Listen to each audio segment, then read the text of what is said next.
This West Coast plot in Dwarskersbos belongs to a Swartland farming couple. They always knew it would become their hub for friends and family to make memories. But first, they had to build a house. Hi, the Inside SA. I'm Moller. And I'm Ronelle. Welcome to our home. This is Villa Kersbos, our beachside getaway.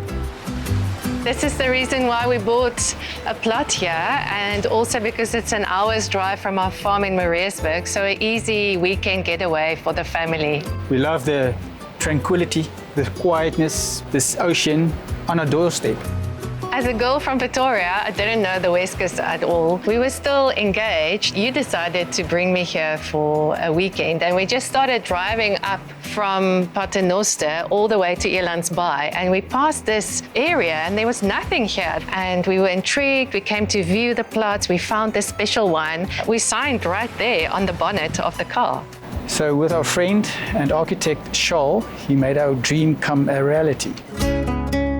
By the time Charles arrived, the couple had experienced the plot through 10 summers and winters and knew just what they wanted. The brief from Ronelle and Moller was to design a beautiful West Coast villa to enjoy with their friends and family. The house is an interpretation of the traditional West Coast architecture with its relaxed whitewashed walls, but what we've done here was to create a more dramatic interpretation. As such, you'll notice that the roof is quite dramatic with its gable ends and the tall chimneys, which almost gives it a cathedral-like presence.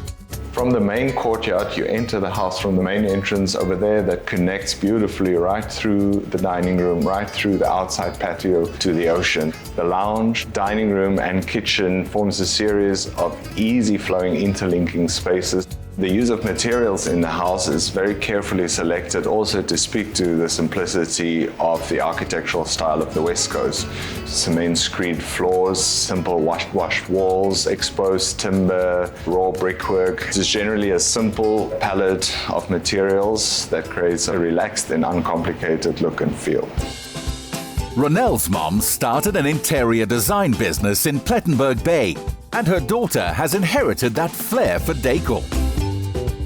You always find shells in beach houses, normally in big bowls, so I wanted to bring it in as part of the design element, and I was very excited when I found these beautiful art pieces.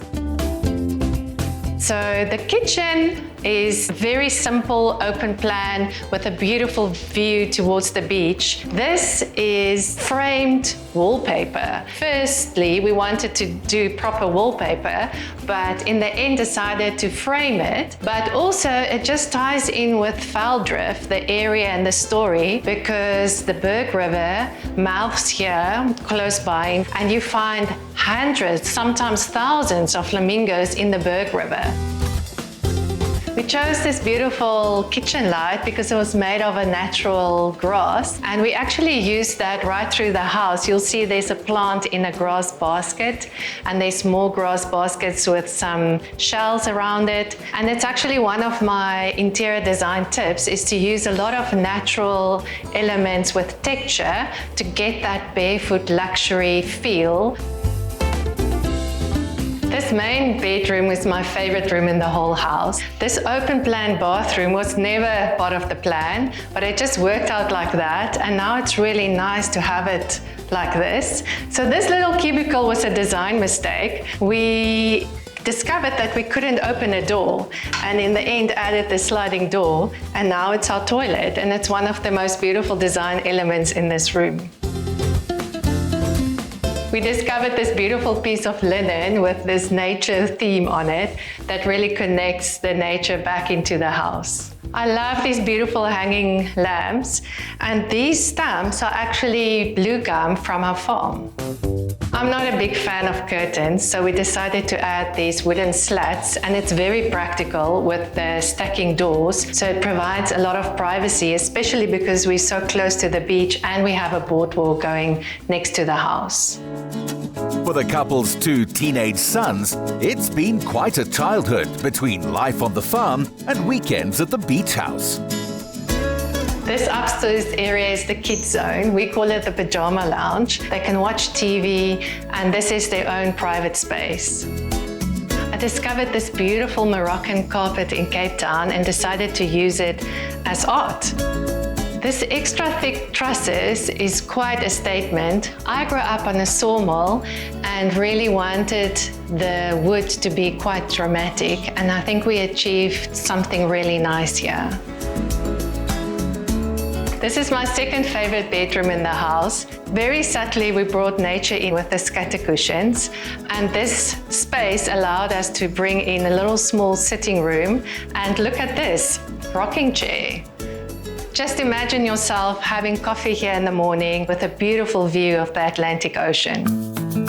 Having lived here, the family realized they needed an outdoor space without the breeze. This is the extension of our home. This whole courtyard area we added later on, but we really love it because it really doubles the living space of the area. And especially in summer, we move out here. The kids love the swimming pool. We've added the hot fire, hot tub. We've also included some of local materials like the stone, local stone from the area that gives it nice texture, even the vegetation, the garden. Everything is very natural and in touch with the West Coast. For the tree, it's an olive tree we brought from the farm. It was with a lot of effort, but it's happily growing now. We really love to bring friends and family for weekends. There's the hanging chairs, there's the lounges, some really nice space for everyone. I want to introduce you to our friend David, who's going to do a proper Weskus braai for us. David, are you going to show us what you're going to do? Yes, the coal's almost ready. Shall we braai? Yes. So today I'm braaiing a nice Weskus snoek, and I'm making a garlic butter and apricot marinade for the snoek. So I've melted some butter, added some salt and pepper. I've grated in 2 cloves of garlic. Once that butter is nicely melted, the garlic's getting some good flavor, I'm going to add a couple of tablespoons of smooth apricot jam. Give it a good stir, mix it all together.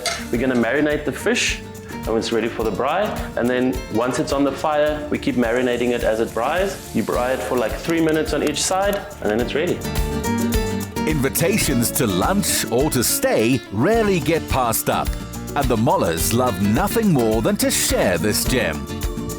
Oh, nice. Oh, this looks amazing. Thank you very much, David, for joining us today. And thank you to Charles for joining us today. Thank you very much. This fish braai was delicious. It was exactly what I was looking forward to, and we enjoyed it with friends. Nothing like a West Coast fish braai. Thank you, Insider South Africa, for joining us. It was a magnificent day. On this plot, which the family held onto for years, they've made a home built of memories more than anything else. And may they keep building for generations to come.